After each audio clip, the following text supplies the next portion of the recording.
Last Wednesday, Google reported a quarter with almost nothing wrong in it. Revenue, $119.8 billion, up 24%, ahead of every estimate on Wall Street. Search up 17, YouTube advertising up 13, and its cloud business grew 82% in a single year.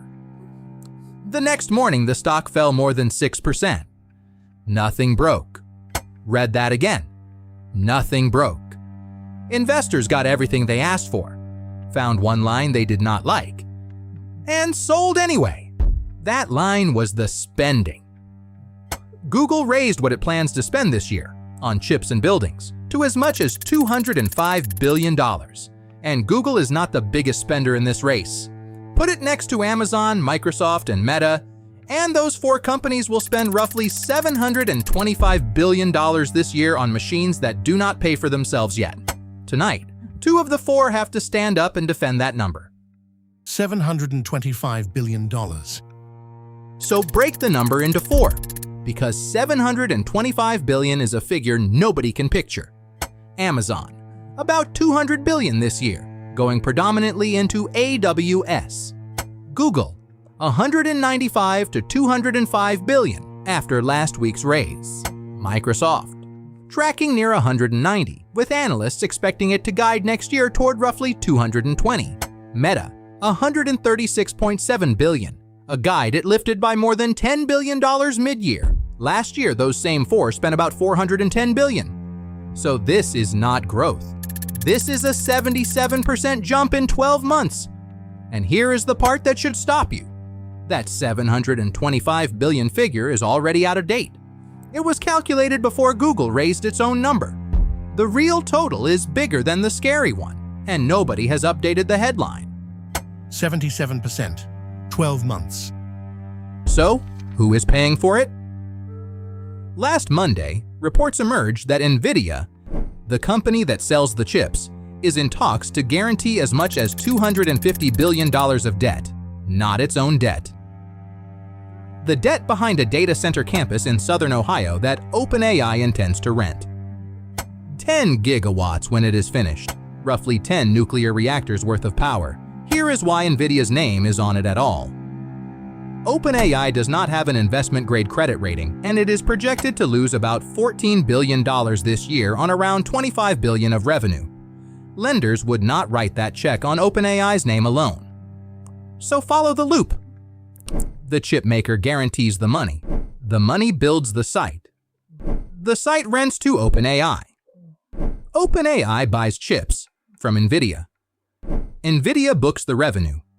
The revenue supports the valuation that lets it guarantee the next one.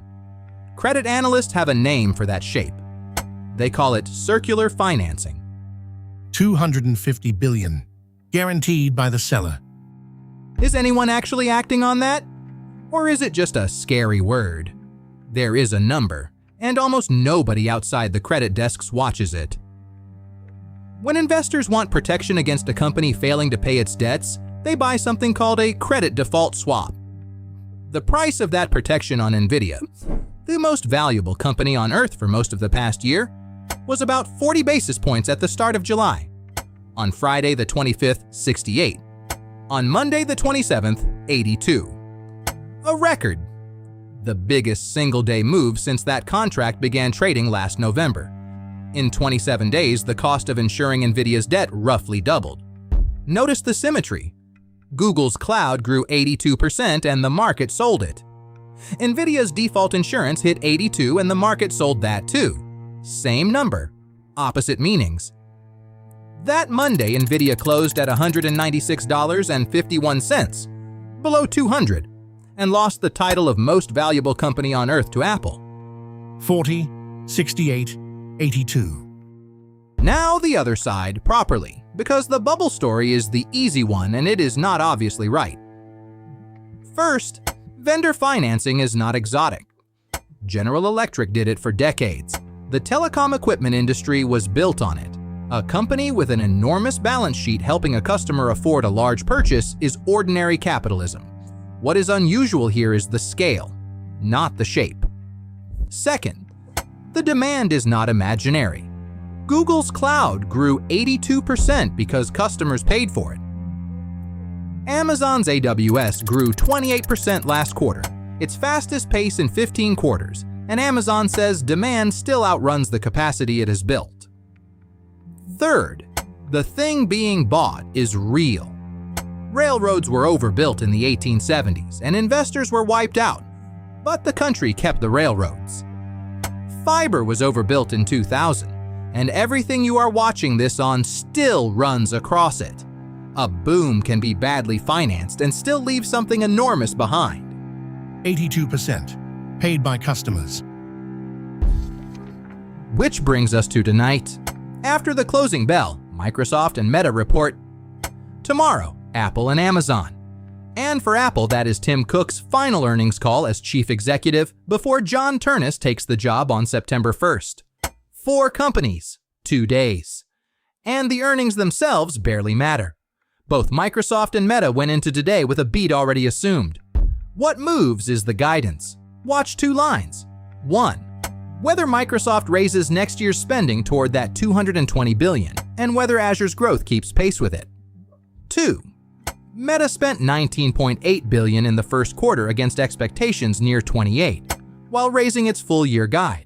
That money did not disappear.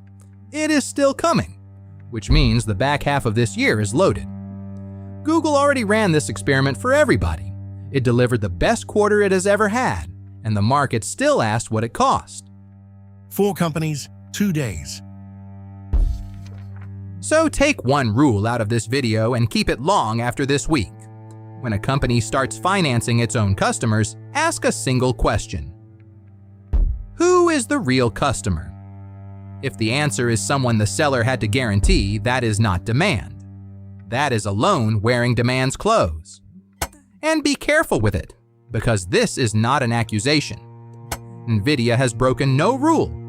OpenAI has broken no rule. Every one of these deals is disclosed. The International Monetary Fund and the Bank for International Settlements have both flagged this pattern as a risk. A risk, not a verdict. The verdict gets written tonight and again tomorrow in guidance. So give me one word in the comments. Just one. Bubble or build out. And subscribe. Because Thursday is Tim Cook's last call and Friday morning we grade every one of these numbers on camera. $725 billion. Still counting.